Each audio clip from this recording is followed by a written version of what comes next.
All right, fellas. So we are looking through chapters 1 and 2 of the senior fitness manual today. So on that day 1 of Canvas, you will see downloadable senior fitness specialist manual thingy.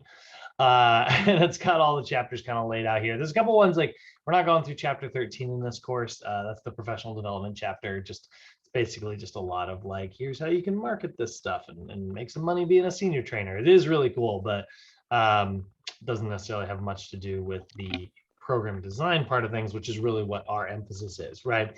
This class is officially known as PFT 109 lifespan fitness solutions, which I do think is a very respectful term. But for me, I like to call any like the 10-day classes at the end of every mod program design so and so. So this is program design seniors in my brain. Which is a little confusing because when you get to capstone, you will actually have classes called program design, but put a lot of emphasis on that. So here's our chapters here in the manual. You can see, they're all kind of laid out, taking you through defining what seniors are and then eventually getting into, what are some of the program design changes we have to make. So today we're going to be working through this chapter 1 here. It's only a couple pages, and then chapter 2, which is some of the physiologic adaptations. That one's a few more pages.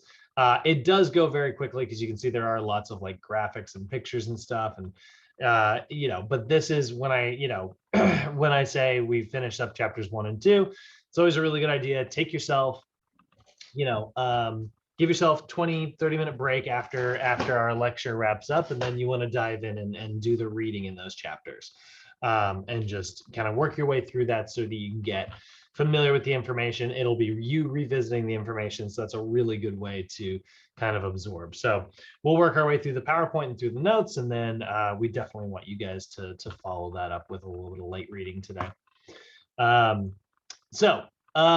Looking at it, our objectives here today for this first chapter, we want to understand the adult population boom. So we are going to be talking about boomers a little bit.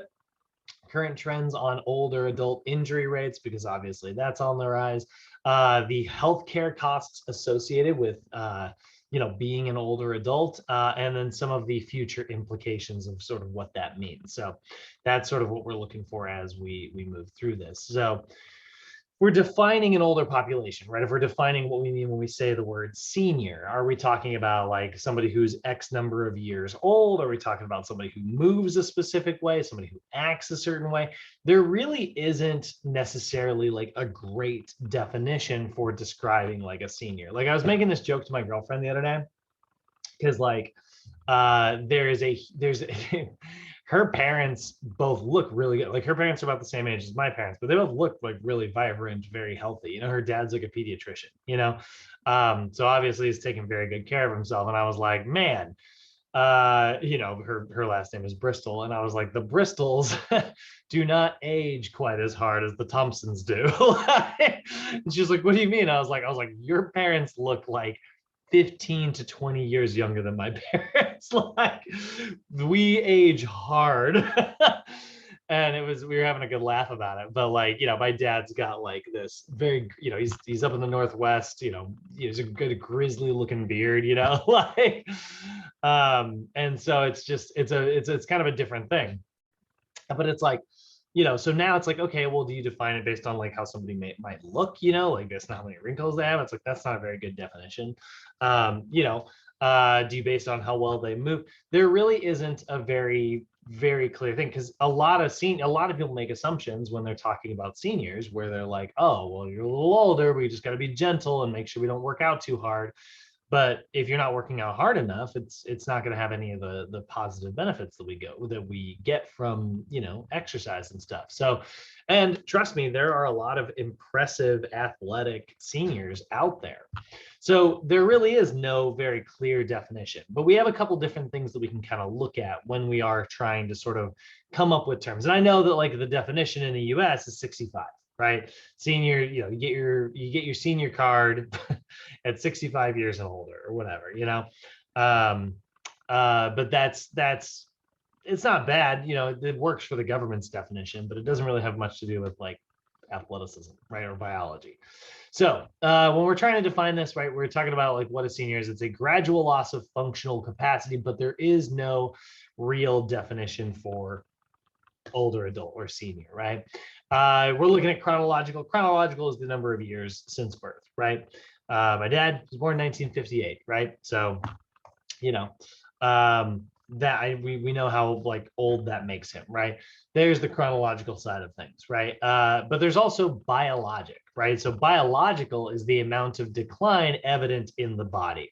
And whenever I think biological, it's funny. What I always think of, do you guys remember The Dark Knight Rises in the third movie?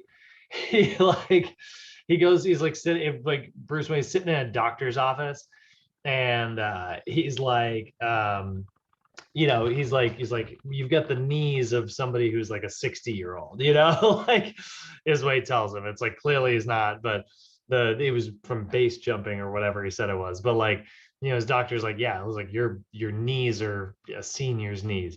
That's kind of an example of like biological aging, right? It's sort of what's evident by decline, or like we could also determine it by functional aging, right? So functional aging is determined by the appearance of like mobility, strength, mental capacity, right? Both of my parents, for instance, like sharp as a whip, like even though they're getting older at this point.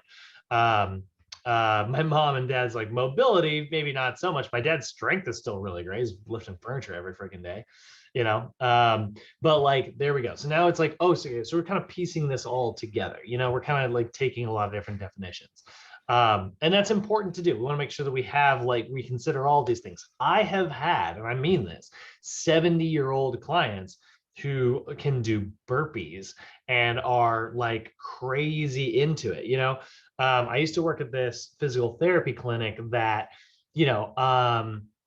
wanted to have like a group exercise option. So they did this like small 4-person group exercise class that people could like book themselves into.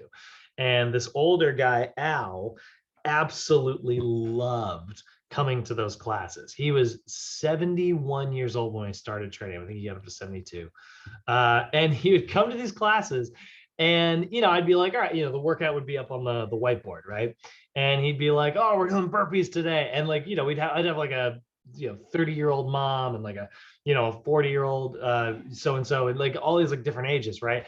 And then 71-year-old Al, right? and they'd be like, they come in, they look at the whiteboard and be like, oh, burpees, because nobody likes burpees. And Al would be like, let's get it, like, let's go. And he'd like, arms on the ground, he'd jump his legs out. He definitely didn't like hop, but he kind of stepped it out, right? And I was like, God, I love this guy. This was when I was working in Portland, by the way, true story. My dad ended up knowing him. Like I just mentioned it really randomly. I was like, oh, this guy Al. I was like, he owns a truck stop. He was like, which one? I was like, the Jubit's truck stop. And my dad was like, I know Al. And it blew my mind. That's crazy. Yeah, it was nuts, man. And then I realized I was like, yeah, I guess at some point, like when you're, a freaking truck driver, everybody. Yeah. But yeah, so yeah, he and his wife would work out as well. Used to train both of them. Nice. Here's actually a good example of like functional aging. She was about his age. She looked way younger. But she had like a lot of really great function. Cardio wise, she was great, all this stuff, but she had very bad shoulder problems. She could barely lift her arm over her head because so in Portland, the whole town is built like along the bay and like a lot of rivers and stuff. And because flooding is so common, there's a very common thing you'll see in Portland. I don't even necessarily know if I can find a picture of this because it's Portland raised lawns. They'll do this thing in where, no, not like that. It'll be like 5 feet up in the air. Your lawn will come down, like you'll go up steps between your yard and then that'll lead to your house, but then like it'll come down and then the sidewalk will be like 5 feet below your yard. And it's because like flooding and stuff, and she like fell off of that. and totally messed up like her back and her shoulder and stuff. Ooh. But she came back from it. I mean, she totally came back from it. She was fine. I can't find a picture of what I'm talking about, but hopefully you guys have it up here. But yeah, it was a crazy thing. But that happened when she was like in her mid 60s. Oh my gosh. Bounce back. So I got a video to show you in just a second that'll kind of hopefully really drive this point home. I've had some senior clients that are freaking beasts, Yeah. But talking about two other types of aging. So there are kind of two different, these are not like all in one big list, that you can kind of separating them out here. There's also two kind of things. There's what we call primary aging versus secondary aging. And primary aging is like the decline that is present as we get older, totally independent of the environment. This is sort of what we consider to be sort of just like common aging. It's like, well, it's like, hey, like I work out every day. It's like, why am I, I don't have any diseases, I don't have any conditions. Why am I losing pounds on my 1 rep max? And it's like, you're just getting older, like that's what primary aging is, like, don't get me wrong, like the amount of like, the amount you can maintain it lasts a very, very, very long time, but it is that gradual wear down, I was joking around about this at Ultimate a couple weeks ago, where I was like, man, once I hit 30, like, certain things, I was like, I need to stretch a little bit more after my Ultimate games, like used to be able to just go straight home. Now it's like, well, if I don't stretch, I'm gonna be hurting the next day. Yeah. And I'm top of my game right now, but like it definitely feels a little bit different. So that's sort of the primary aging. And then the secondary aging is like aging that sometimes occurs due to pathological changes, right?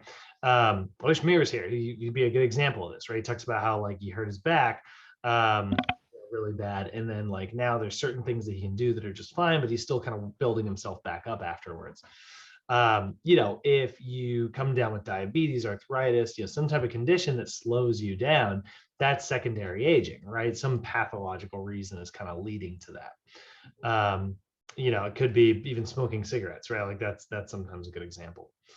So a lot of different things. We know that aging is very complex. There's a lot of things that kind of lead to it, like physical activity, nutrition, and then like the general choices we make, right? So we're constantly looking at sort of how our environment and choices and genetics, obviously, are, sort of affecting things, right? They talk about like healthy skin and some of the lowest incidences of skin cancer countries. So they'll look at like which countries have some of the oh no, that's high up. Yeah, they look at like where certain countries have like a higher risk for skin cancer. Canada is actually very high on that list, which makes no sense because you're like, Canada's cold, right? But that's because they don't get a chance to build up that base layer. But we look at other ones, we're gonna see like the higher risk here, right, is going to be the darker sort of orange. So like Australia, see Canada, US is big, but like look at like these parts of the world that actually have lower incidences of like skin cancer and stuff. They're a lot, like especially like island states and things like that.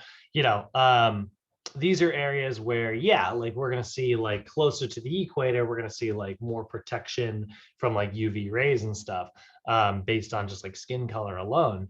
And that is very, very helpful. But we also see difference in diets. There's actually, I'm not going to try to like Google it or find it, but there is a really interesting connection between obesity and skin cancer rates. Not that obesity causes it, but we see that the same types of people who you generally tend to get like things like skin cancers are the same types of people who often have like heart disease. And they looked at why, and they just realized like, oh, there's more fruits, vegetables, fish in particular, which is incredible for our skin, in like these other countries, whereas those things are not as popular in like places like the US and Canada, where our favorite foods are like McDonald's and like chicken fingers, like stuff that is not exactly, good for our skin. So there's definitely like a little bit of aging there, Physical activity is a big one, right? The more physically active you are, the more likely you are to remain youthful. Nutrition, like I said, individuals with healthy diets tend to avoid that pathological aging, right? Yeah, your skin looks great the older you are, based on if you're eating like a nice, balanced, healthy diet.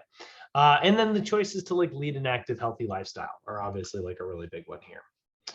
Now here's the thing that we know about the senior populations. We do know that there are currently, and this is actually a little bit higher than this right now because these statistics are a little outdated, but more than 35 million older adults living in the US. It's about 12.5% of the population. Let's look at the current number.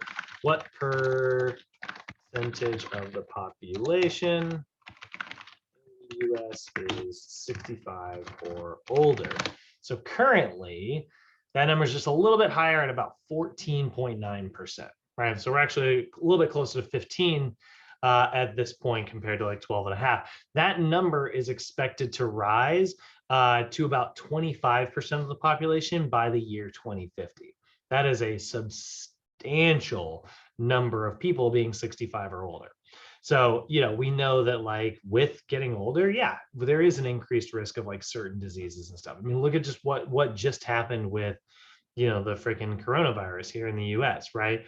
Our big thing was like, hey, get vaccinated. Hey, wear masks. We are trying not to fill up hospitals. We need hospital beds for like seniors, that was the whole reason. They call it what they call it, the flattening of the curve, right? We didn't want to, fill up all the hospital beds.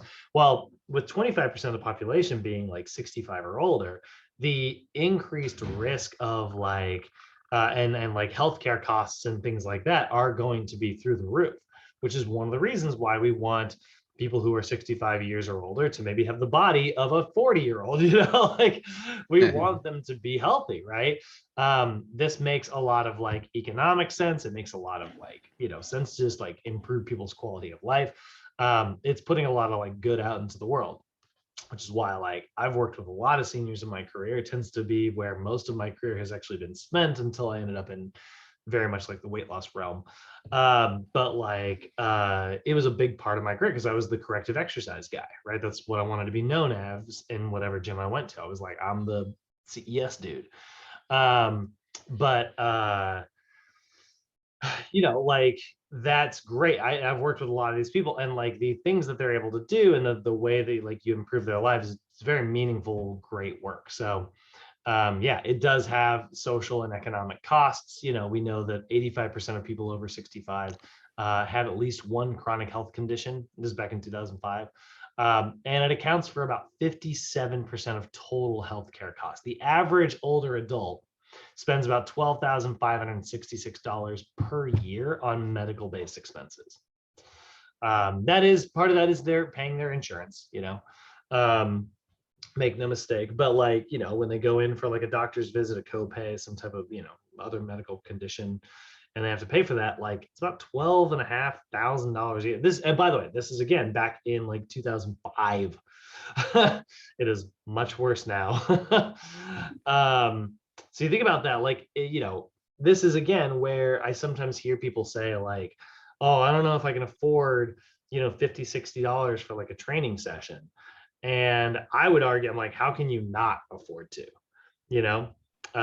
because let's say you're spending $50 on a training session, 3 days a week, right? It's $150 a week times 50 weeks in a year. That's $7,500. And if that prevents you from having to pay 12,000, like that's cheaper than a heart attack is for sure, and that's like, that's definitely something that I think is substantial, yes, so population boom, we do know that we are seeing, a sort of increase in the amount of morbidity, increase in people who are dealing with like cancer, diabetes, heart disease, things like that. Coronary artery disease is the big one.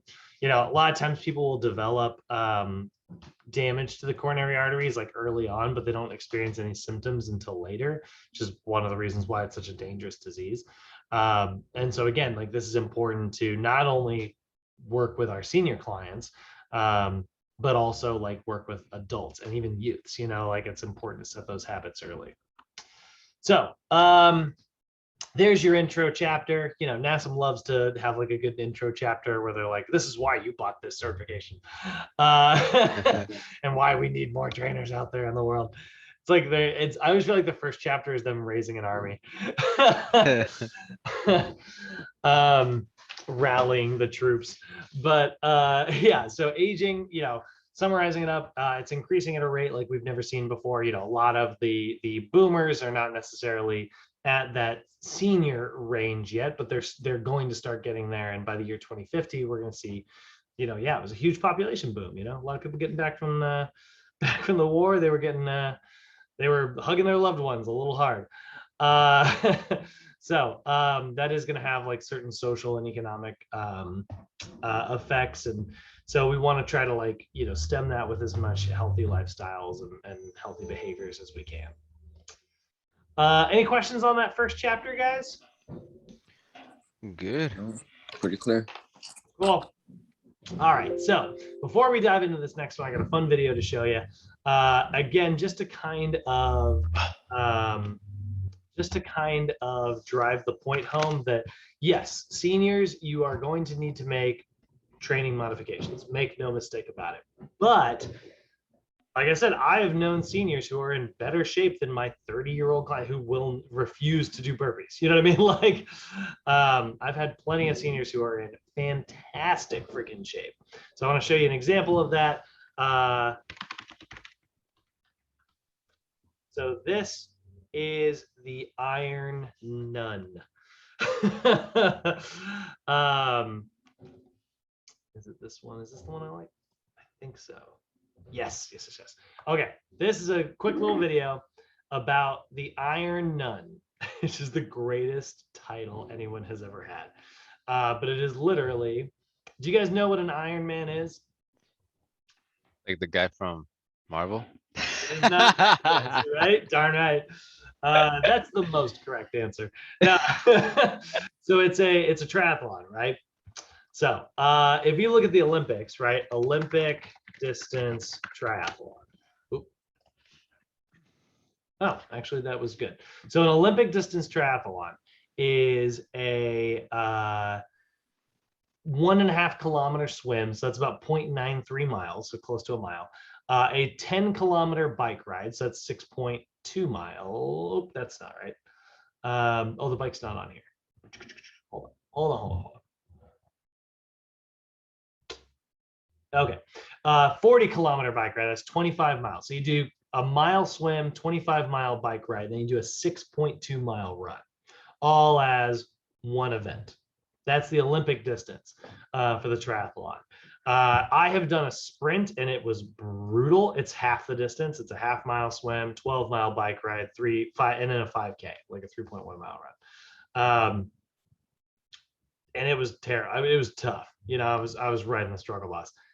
But then there is the freaking Iron Man. Let's see, Iron Man distances. So the Iron Man is a 2.5-mile swim, 2.4-mile swim, 112-mile bike ride, and then a 26.2-mile run. That's a marathon at the end of all of that. All done in one day as one big crazy event. That's insane, right? Widely considered the hardest event in the world. Here is a nun who does them.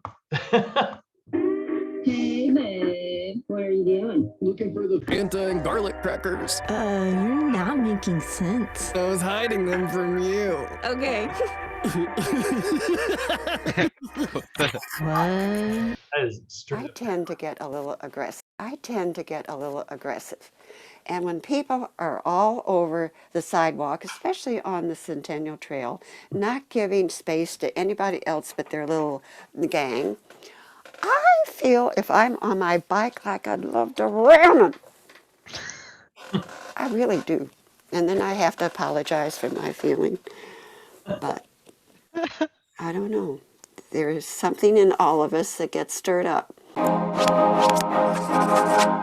Best known as the Iron Nun, They call her the 87 years old. Iron Nun. Sister Booter is the oldest person ever to finish an Ironman triathlon, swimming 2.4 miles, biking 112 miles, and running a marathon. Damn. Right? My mother, she'd hold me in her lap, and all of a sudden I was squirming around, wanting to get on the floor and do my own thing. I guess I just always wanted to be on the moon. It just came naturally. I can remember my mother occasionally used to say, "Darling, why don't you act your age?" And right now, I'm thankful that I never have.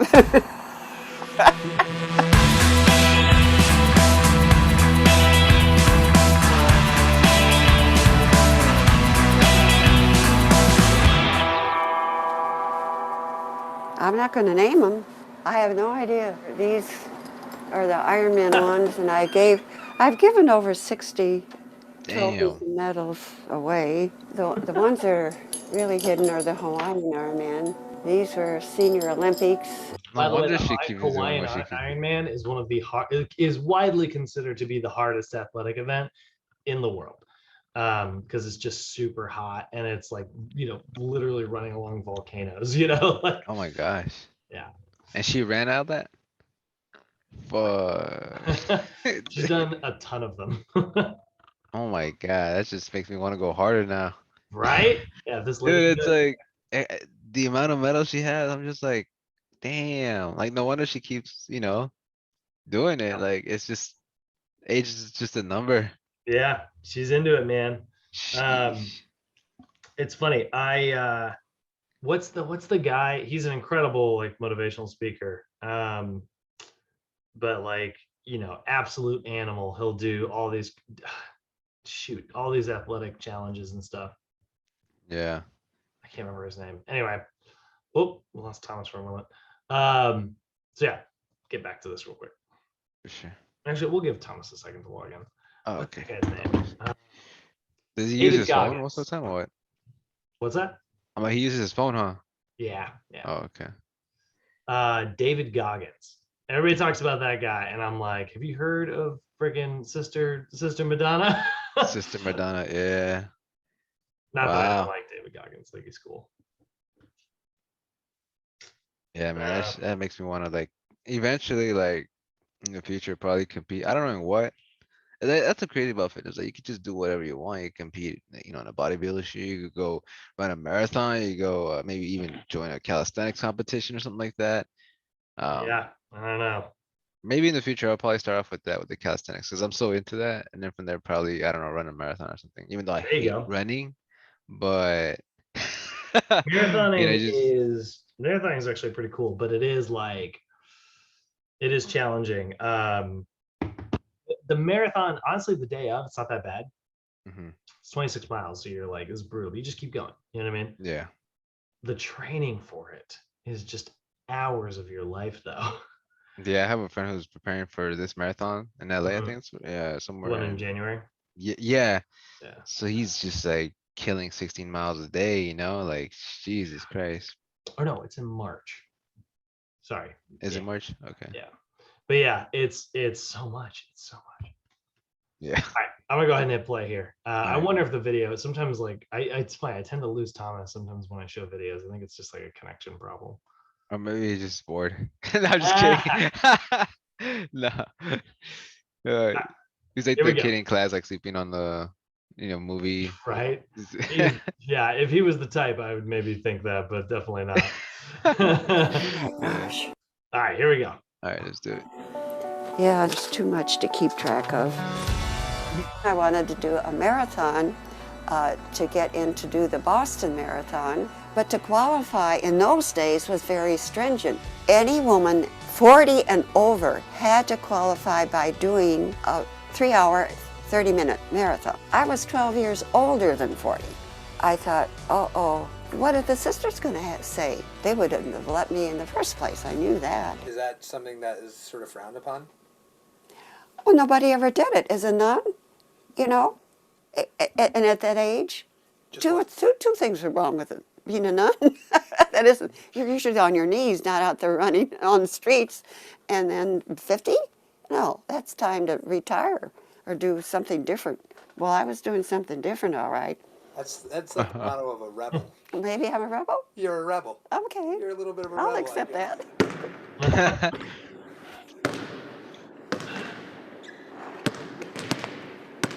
That's about how I play basketball.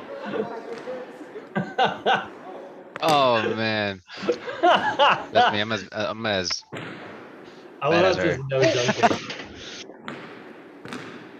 I know a friend, his name is Troy. That dude's really good at 3-pointers, even half courts. I'm like, bro, how do you do it? That's the thing. When I Those was older guys still on the court, they're grammar wild. school, Yeah. maybe around 9 years old, my grandmother, a very insightful woman, opened the door and said, "Darling, what's the matter?" I said, "Well, I'm trying to figure out what I should do when I grow up." She said, "Darling, let's look at it this way. The past is dead and gone. The future is not the future until it gets here, and then it's the present moment. That is the only thing that you are responsible for." That made so much sense to me. It just took all the burden off my back.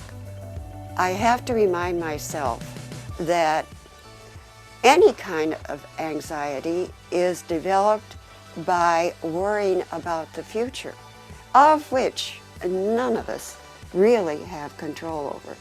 So that brings me back to living in the present. I'll make the most of the here and now, right now. This is the county jail, Spokane County Jail, where I come, and anybody that wants to pray or talk, I'm available to them. I just am always grateful that I'm on the other side. I don't think I'd make it. It's not that I don't belong there occasionally, but there's such a thing as a comfort zone in being confined. First of all, you're confined in a family that you know and have everything done for you. People in jail have the same thing. Their needs are met. They don't have to worry what they're going to do the next day. Confinement can be an addiction in itself, wanting to live within your comfort zone.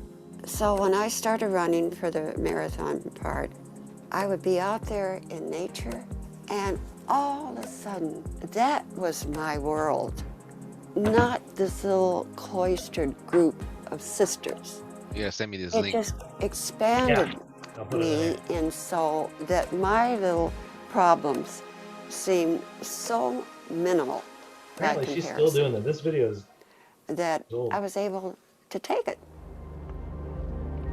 I realized that I've lost my bounce that you need when you run.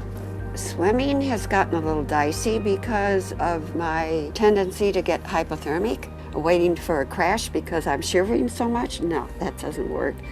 I don't know if it is the result of being compromised by all these accidents I've acquired, or whether it's age.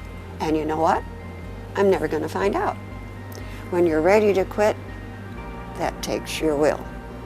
How do you find that will in those moments? By calling on it. This is where the element of hope comes in. Hope is endurance, it's faith, a never giving up attitude. If we ever, as human beings, lose hope, we are lost. Okay. So yeah, love that video, right? But that's Sister Madonna, the Iron Nun. We lost. Thomas is trying to get in. He's texting me. He's like, something's going on. So I can't do like invitations.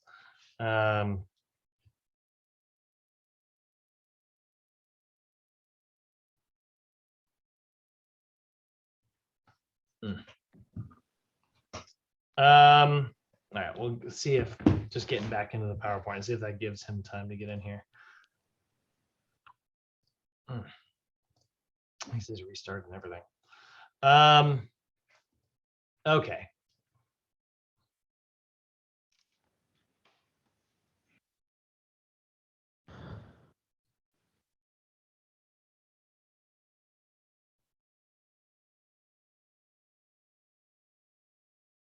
Sorry, Eddie. Which Ah, one's, it's all good. I'm not sure what's going on. I don't see his, and I can't invite him.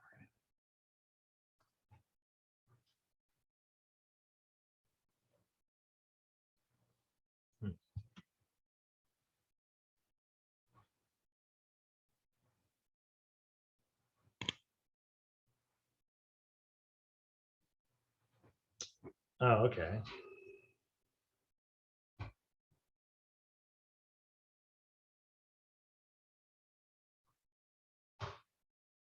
Um,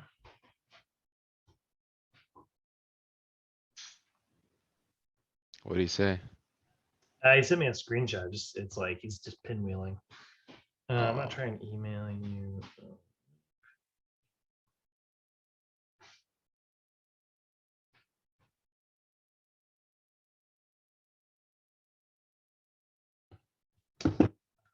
Invite. Let me open this video line real quick.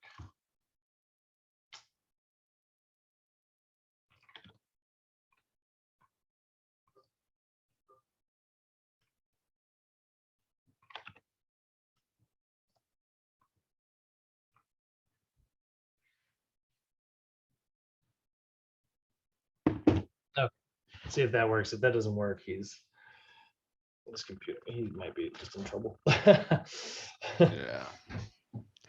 Oh yeah, and then I was gonna say you could always join up the second class, but I forgot he works a lot. Oh, dude, yeah, his schedule's. I don't know how he does it. The good thing is that this is recorded, so you could just always goes back and he's probably Right. gonna Yeah. listen to no, us right now. exactly. Just gonna look back here. Yeah, absolutely.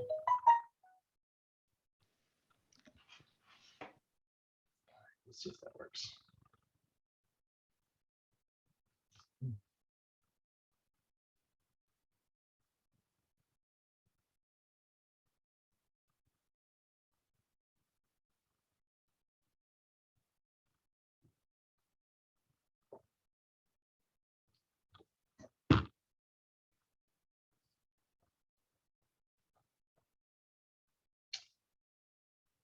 This is friggin' Zoom world.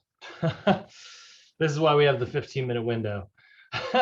Oh man, Because this used to happen all the time in the beginning until like, I mean, Zoom has made so much money in the last year. for Like, real. oh my God. I don't know anyone who's hasn't been using Zoom since the pandemic started. Right? Yeah. See what their stock has done over the last year. It actually, their stock isn't crazy. Like it hasn't really climbed that much. Like, cause now things are opening up again. Well, I think it's like this just goes to show you that like it's not always about like a company making money, you know, like Mhm. the stock market's kind of its own animal.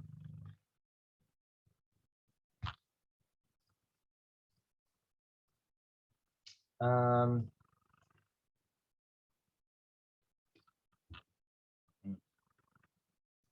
all right, well, let's go ahead and take a look at chapter 2 here. So we're talking about the physiologic anatomical differences or considerations for aging. You know, we do know there's going to be some changes in our central and in our peripheral nervous systems. There's also going to be like musculoskeletal changes and then cardiorespiratory capacity. So all of these things are going to sort of shift as we get older. So in the nervous system, right, we've got two main divisions like we talked about earlier this mod, right? You get your central system, it's the brain, the spinal cord. This is the control center of everything, and it's responsible for, you know, interpreting information, but also like decision making as well, right? Yeah. So sensory information comes into the central system and it interprets it, and then it makes the decision and then sends that out. But it's got to be able to interact with the rest of the body, which is where your peripheral nervous system comes in. Those are all the peripheral nerves that are running around, interacting with muscles, glands, organs, etc. And that's responsible for basically gathering the information to get it to the central, but then also like executing the responses that were dictated by the central. So you know, it's sort of like the central system is like the manager, and the peripheral system is all the workers who are sending information to the brain, but then like, you know, the salespeople going out like from the brain, you know, like Yeah. But we know that like there are going to be some structural changes inside the body, right? And so of those structural changes, one of the biggest ones is that as we get older, our dendrites start to thin out a little bit, right? So remember the dendrites, if we look at like a neuron, the dendrites are the little fingers that are branching out, right? So this little these little fingers that are reaching out from here, they start to get a little bit thinner as we get older. And the dendrites are how the cells are kind of like, you know, communicating with other ones, right? Neuron, you know, they are synapsing with one another, right? So like this neuron is sort of synapsing with this one over here, right? They've got this like, little connection. And so if the dendrites are, I closed my PowerPoint. If the dendrites are thinning, then, you know, so are their connection points. And so now it becomes harder to transmit information. Information transmits a little bit more slowly. Signals might get lost. You know, that is like a big change. And so that's going to lead to, this is one of the reasons why seniors tend to have like balance problems. They tend to have like, you know, sometimes like even like auditory problems, you know, changes in sensory, changes in proprioception, even behavior changes, you know, the stereotype of the cranky old man. Yeah. So sensory changes are a really big one. Oh, and then we also see like with that thinning of the dendrites, we actually see a 10 to 15% decrease in brain mass as we get older. I mean, if you were to literally weigh my brain now versus when I'm 90 years old, it might be 10 to 15% lighter when I'm older. And that's just, there's just going to be less, you know, tissue there. So that's going to lose or slow communication between our nerves. So we'll see sensory changes, like a loss in the sensitivity when it comes to vision or hearing, you know, things like that, right? So, you know, we'll see like visual acuity, right? As we get older, our vision gets a little bit worse. Contrast changes, depth perception. Let's see what we got here. Oh, nope, that's not him. Hearing changes, we'll see a loss of acuity. So like our accuracy when it comes to vision is going to decrease. Our accuracy when it comes to hearing is going to decrease. You know, yeah, he's in trouble. I don't know. Sorry, man, that sucks. Yeah, is there any issues or what? Yeah. Oh man.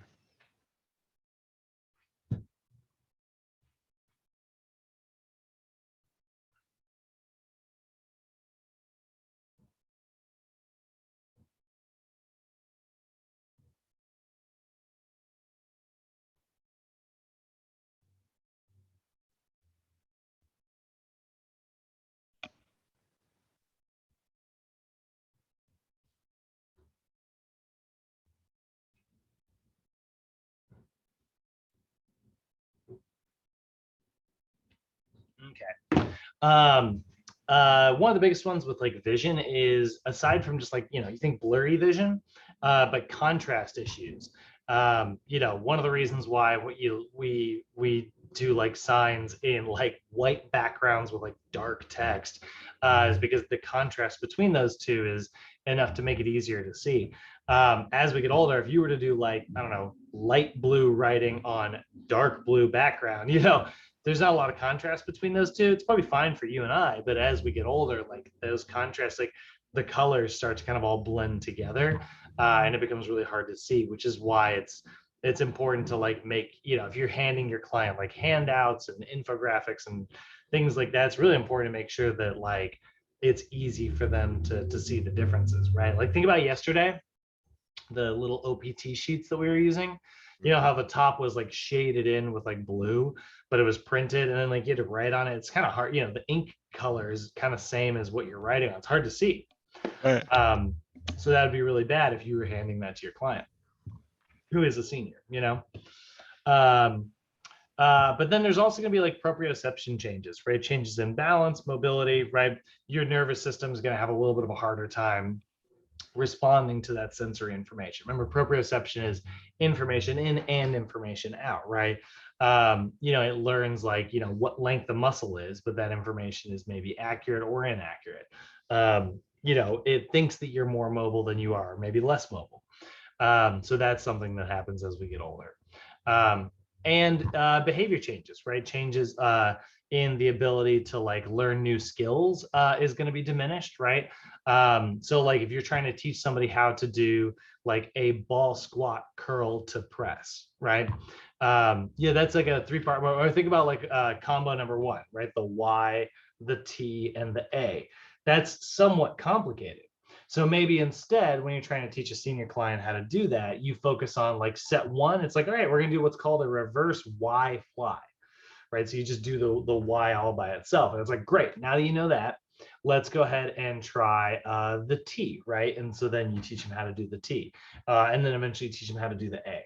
Or you think about like that combo number 2 is the row, rotate, press, and then down, right? That's pretty complicated. There's a lot of pieces to that. So you teach your client how to do the row. Next time you teach them how to do the rotation. Next time you teach them how to do the press. And then eventually you start putting them all together, right? So that's something that kind of informs your program design. If I got a client who can't do a ball squat curl to press, they can probably do a bicep curl. They can probably do a squat. They can probably do a press. And then eventually I can put them together once they're really confident over the course of, a couple sessions, maybe a week, whatever. So definitely going to see so behavior changes there, not just like somebody getting cranky. But we do know, aside from everything that we just talked about, that physical activity has very positive benefits on all of this, right? It has positive changes to the nervous system, positive changes to the cardiovascular system, the muscular system. So, physical activity and aerobic fitness tends to degenerate a little bit as we get older, but we do know that like exercise can sort of stem that a little bit. Particularly cardio actually has been shown to increase brain volume. It actually has like very positive benefits for maintaining like a healthy nervous system. I mean, look at like, again, like look at the Iron Nun there. They were asking her like questions and stuff. And like, she's like, at this point, I just looked it up. She's 92 now and she's still active. She's still doing marathons and Ironmans and stuff, which is insane to me at 92, like, but like, she also is very cognizant, like she is able to, she holds like a conversation very clearly there, versus like other seniors, like, my grandma, sometimes she'll lose it a little bit, like in conversation. And so cardio actually has been shown to be very, very good for that, which makes a lot of sense when you look at like, the way blood flow and oxygen delivery works as you sort of increase that with physical activity.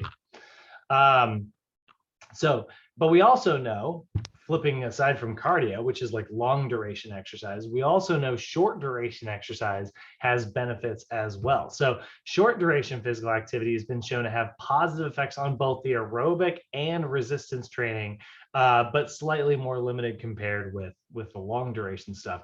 So while your short-term exercise, like the high intensity, maybe like strength training stuff, has been shown to be very good for the musculoskeletal system, the cardiorespiratory side of things has been shown to be very good for the nervous and cardiovascular systems.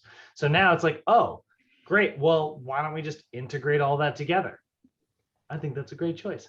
Like let's write a whole program, a little bit of cardio, a little bit of strength training, a little bit of flexibility, right? Get it all together in a complete, we call that an integrated routine, which is what we want to focus on, over the next 10 days. As we're talking about this program design class, we are looking at an integrated routine, right? Stabilization training, strength training, power training, even in our senior clients. That's what's been shown to develop like a healthy nervous system and increase balance, increase proprioception. We don't just want to head to the gym and focus entirely on, strength training or chest day, we need leg stuff, we need balance, we need core, and we need cardio. So let's go ahead and look at some of these musculoskeletal changes, right? Things that we really have kind of talked a little bit about over the last couple of days, but sort of reviewing here, right? So we do see some structural and functional changes, right? We see an increase in fat mass as we start to get older. We see a decrease in connective tissue and a decrease in muscle mass, right? So seniors experience a decrease in mass of muscle and an increase in that body fat, but they will also lose mobility in response to these things, right? We also see a reduction in type 2 muscle fibers, the heavy lifting fibers. We tend to see like a shift from type 2 to type 1 as we get older, which is one of the reasons why it's actually important to focus on endurance training. You're sort of starting to take advantage of what seniors are naturally good at, right? You're playing to their strengths when you put a more emphasis on type 1 training. So rather than lifting at like 6 repetitions as we get older, like let's focus a little bit more on like close to 12, you know. Love 6 reps if I'm trying to develop type 2. But again, we don't do it with youths because they don't really have a capacity to grow type 2. We don't do it as often with seniors because they don't have, you know, a capacity to grow type 2, right? It's kind of the same reason here. There's a major similarity between how to train kids and how to train seniors. It's just we put a little bit less emphasis on gains.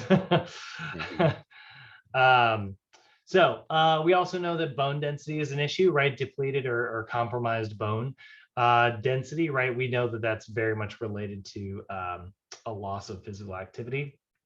We see a calcification of joint structures.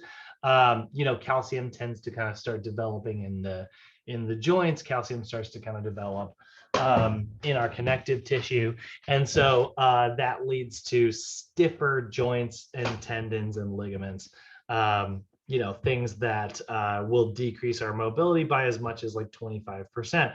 All the more reason to focus on flexibility training as we start to get older and maintain that mobility. This is why we like things like yoga for seniors, you know. And we also do see a reduction in muscular power as well, right? You know, we are going to see, again, with a loss of type 2 fibers, we're going to lose high intensity power. So lastly, you know, or kind of summarizing all of that, if we're talking about all these big musculoskeletal changes, what does it mean in terms of like daily life? Well, it's a decreased capacity for normal activities, right?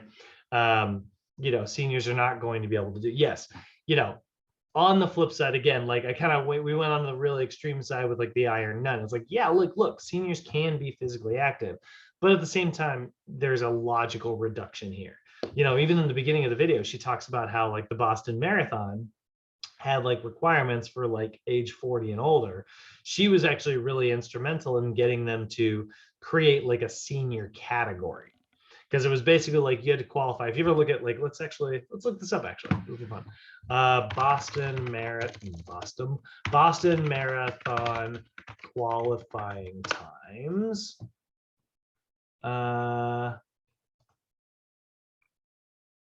There we go. So when she initially tried to get into the Boston Marathon, she'd be looking at the women's qualifying standards. It really only went up to, I think, 49. And so it was like you had to be able to finish a marathon in 3 hours and 50 minutes to be able to qualify. But she was instrumental in getting them to add these other categories. And look, now they've got 80 and older. As long as you can finish a marathon in 5 hours and 20 minutes, you can qualify for Boston. By the way, looking at our side of things, right? I'm in this group here. Got to finish sub 3 hours. Jesus. Yeah. Which means, let's see here, 3 hours, that's 240 minutes, right? 180 minutes. Yeah. So 180 divided by 26.2. That means that you have to be able to do it in a 6 minute and 52 second. You have to average a 6 minute and 52 minute mile, or 6:52 mile. That's crazy. 26 miles. Jesus. Yeah. Boston's nuts. So we are going to see a decrease, you know, we are going to see a decrease. So this is where we call that a logical reduction, right? We do want to make a reduction. We want to make adjustments for our senior clients. but don't make the mistake of, we kind of go back to what we talked about in special populations, right? Don't label your client as dysfunctional, label them as measurably Visually. functional. Just like, I see myself, Eddie, I see you do those muscle ups, man. That's where I'm like, well, I don't see myself as dysfunctional, but I know I can't do that. I'm measurably functional in other ways, Oh man. Yeah. I'll teach you someday if you're ever down to go to like, I don't know, maybe if you had like a pull-up bar or something like that, or maybe go to the park. Maybe at the park that they I would got meet to up do or my something. pull-ups faster before I can get into the muscle up. I can do a bar dip. Oh, then you have the strength, bro. Honestly, Yeah. like honestly, it's just all about technique. It's just that hook. It's so difficult. It's yeah. I'll Also, definitely my assist grip you on strength. that. I have lost a lot of grip strength over the last year because I have put less emphasis on body weight stuff. I got to get my grip strength back up. Yeah, I would at least just focus on pull-ups, Yeah. and Yeah. then once you're comfortable doing like 3-4 sets of 10 or whatever, then I'm sure you'll have it down, bro. I've been working on the bent over row this year, put a real emphasis on that this year. And yeah, my pull-ups have definitely suffered because of it, because just my tension's been pulled away. Yeah. I gotta get back into that. I think starting next week, 'cause this week's a deload week. Next week I think I'm gonna get chin-ups into my like weighted chin-ups back into the routine. Oh, nice. Eventually flip the grip. For sure. Yeah. And I know you have it. Like one of my friends, like I met up with them on the weekend, Mhm. and I did the muscle up, and he never seen me do it before because I haven't seen him in a while because I've been filming with my friend. Yeah. And he's like, bro, like I'm curious to see if I could do it. I'm like, bro, go ahead, try it. So basically I was assisting him just by holding onto his feet and just shooting him up to the bar. And Mhm. I'm like, all you have to do is just pull, just pull. As soon as I said pull, you just pull all the way up, and then just like with my assisting, with me holding your feet, you'll be able to get over the bar. Sure enough, he got over the bar, and then I didn't even have to use too much strength. Like, that's what I noticed. I'm like, everyone has a strength for it, especially if you've been doing like pull-ups, weighted pull-ups, or even straight bar dips. Like I know you have it down. It's just all about the technique at this point. Mhm. Because I know I'm like, how come I can't get? I was so mad because I was already doing like 45 weighted pull-ups and like Mhm. what is it, 2 plates on the dips too. And I was like, bro, like I have the strength for, like, why the hell can I do it? But it's all about like the technique basically. But once you get that Yeah. momentum, once like your body starts like recognizing like, oh, like what the hell is this move? Then that's when you start that's when your body adapts to that. And then with more practice, you'll get it down. Okay. Yeah, for sure. my, Um, my friend was stoked. He was like, bro, I feel like I was flying. yeah, that's so fun, right? Yeah. All right, so here's the good stuff, right? That was all the bad. That was all the like, Yeah. oh, getting older, right? But here's the good. Here's the good. Senior populations absolutely can experience like muscle adaptations. We love to refer to that as sort of the master athlete, right? I love that term so much. Master athletes are basically seniors who are exercising regularly. It's that old guy on the basketball court, that old dude who like knows how to just bend over it the right way. You can't get around him to get the ball. They just know where to stand, right? I play with some guys who are like in their 60s. I play some ultimate with those guys. No, they're not running me down, but like they know where to stand. Somebody will be sending me a pass. They'll be in the midfield and they're like, "Oh, you were trying to go for him," and they'll get up, wham. And it's Yeah. like they just knew exactly where to be. It's amazing. It's awesome. I love those guys. Oh, his whole internet is down, is why. Oh shoot. Oh, here he is. Oh. It was his whole internet. Oh It wasn't man. just us. Oh, there he is. Wait for it.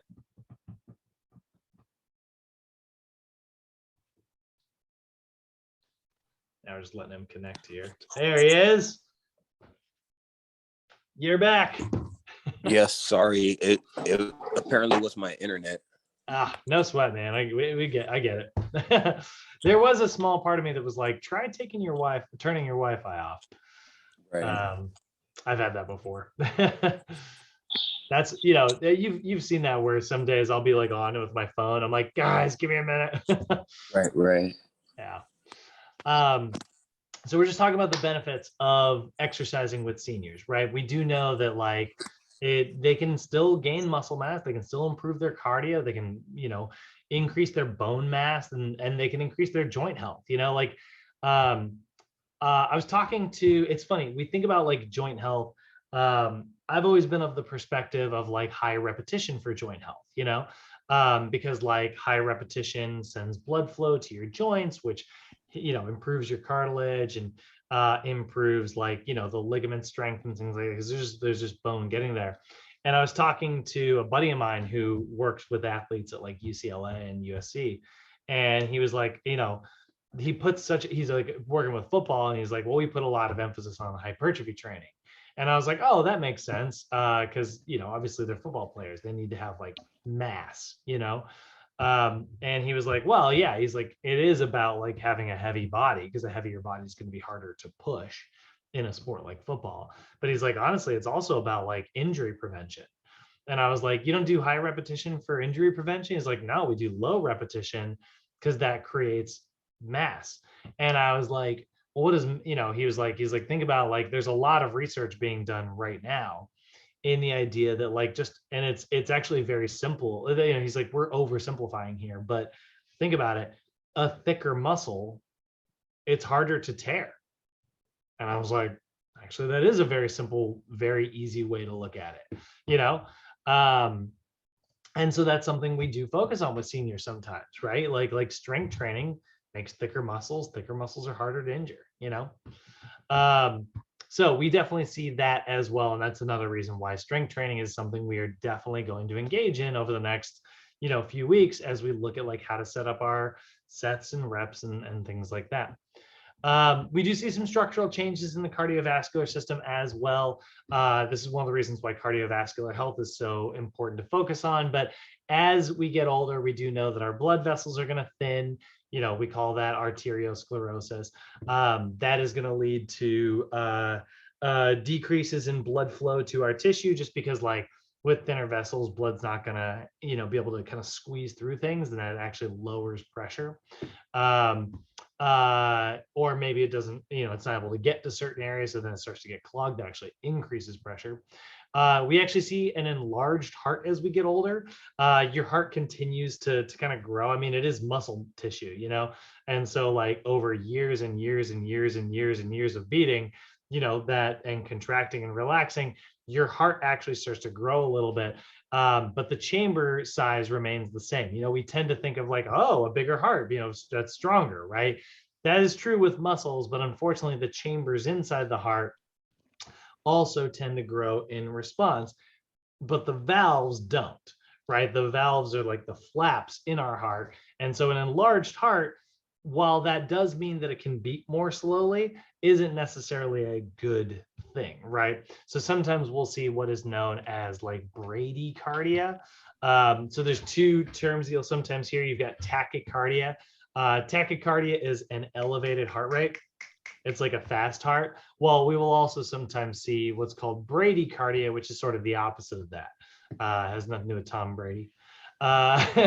Even though he is also older, at least in terms of freaking quarterback status. But yeah, bradycardia is where your heart rate actually kind of slows down as we get older. So blood vessels are also going to change. By the way, looking at that bradycardia, that's why we use the 220 minus your age. The older you are, the lower your max heart rate. But we do also see like stiffer and thicker arteries, that can lead to hypertension problems. Now suddenly like pressure is just, blood's not flowing very easily.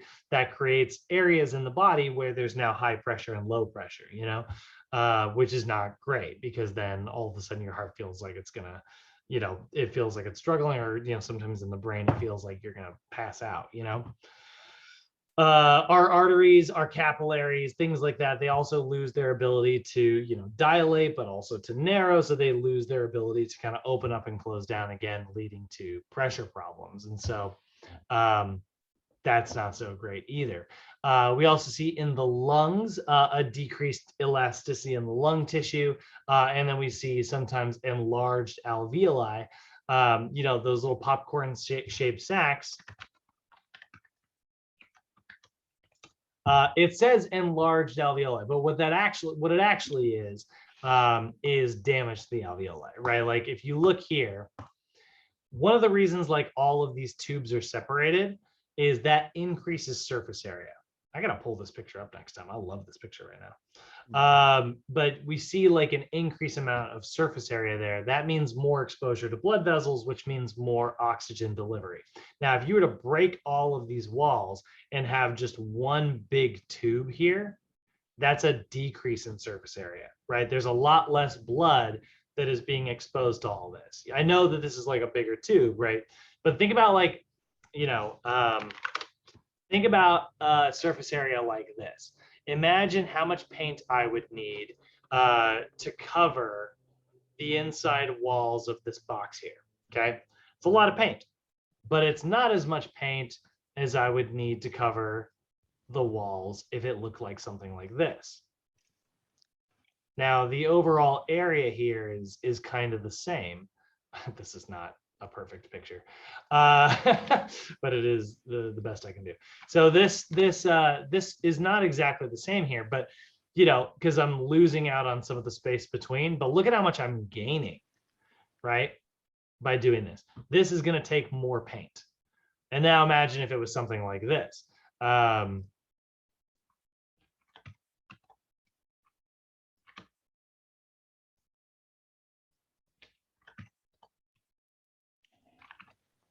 Now there's even more surface area, right? Now it's going to take even more. So the more little holes you have,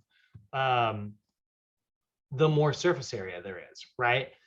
So when you actually like burst those walls, because maybe there's too much pressure coming in, because the lungs are just not as flexible as they used to be, and then that causes like these walls to break and tear, or maybe there's fluid in the lungs which causes an increase in pressure due to like emphysema, or years of smoking, right? Exposure to chemicals, whatever, and then that puts gunk in our lungs, which causes this to break.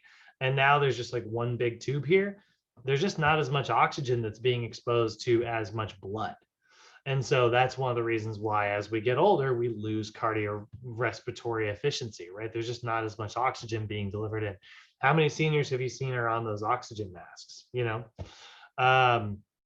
So definitely going to be a decrease there as well, right? Enlarged alveoli, decreased lung elasticity, weaker diaphragm and intercostal muscles, which are just the muscles that are driving air into and out.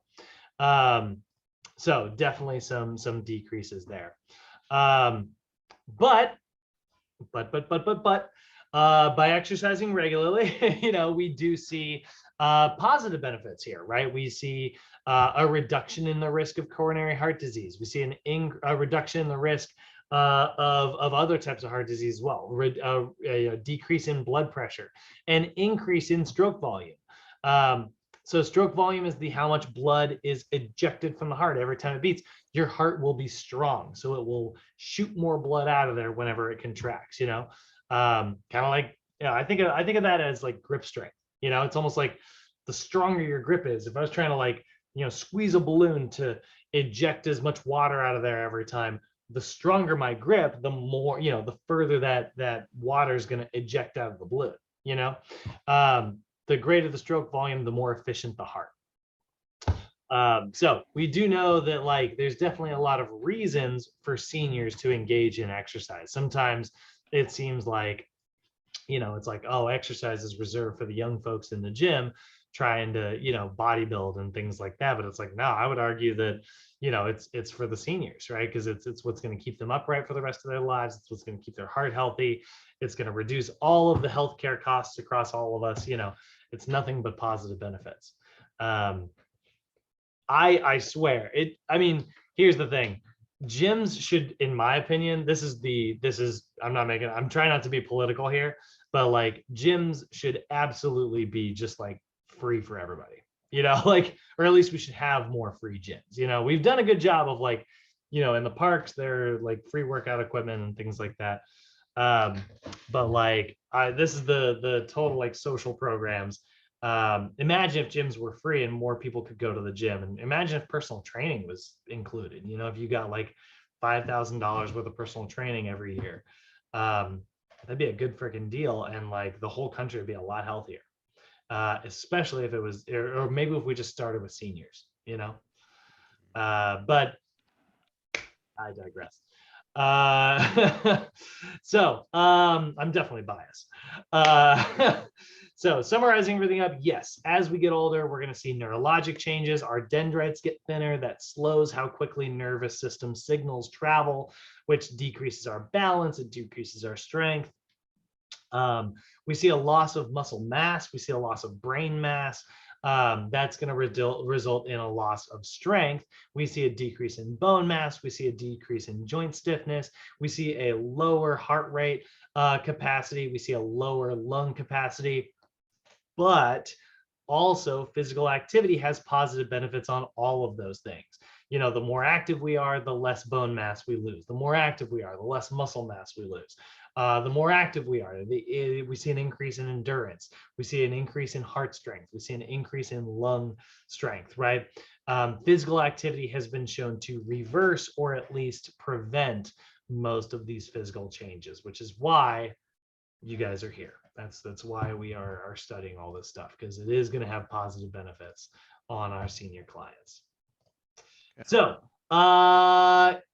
questions, comments, concerns. How you guys feeling?